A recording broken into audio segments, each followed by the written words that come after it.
दगड़ियों मेरे बड़ों के पहला मैं कुंते पोखरिया साथियों पंचायत चुनाव आए हैं। बड़ा मुश्किल हो रहा है जनता के लिए।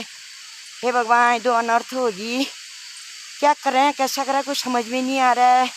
जो भी घर में आ रहा है सबको देख के दया ही आ रही, पर अपने दिल में पत्थर रख के अब हमने वोट देना है कि मुँह को नहीं देखना है कि जो हमारे गांव का विकास करेगा।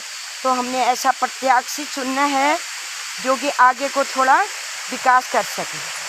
और बाकी क्या करें, बड़ा दिक्कत हो रहा है जनता के लिए, क्या करें ना, बड़ा मुश्किल हो रहा है ये समय।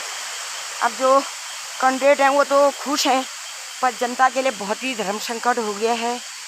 फिर क्या होता है, गांव का मैटर होता है ना, बड़ा मुश्किल हो गया है।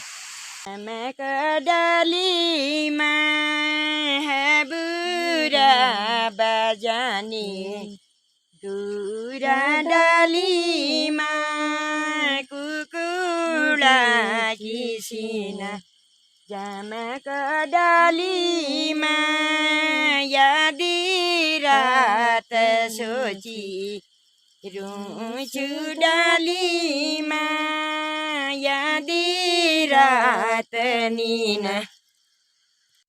ये जमक डाली में इसी कूल पड़े है डाली में डिगारी गे व्यर्थ। चमक डाली में पंचायत चुनाव आजा डाली में जनता की अनर्थ। ये चमक डाली में चमंजिल घर मेरा डाली में छबक है गोट। चमक डाली में चुनाव चीन दी जारा डाली में के में दिन भोट।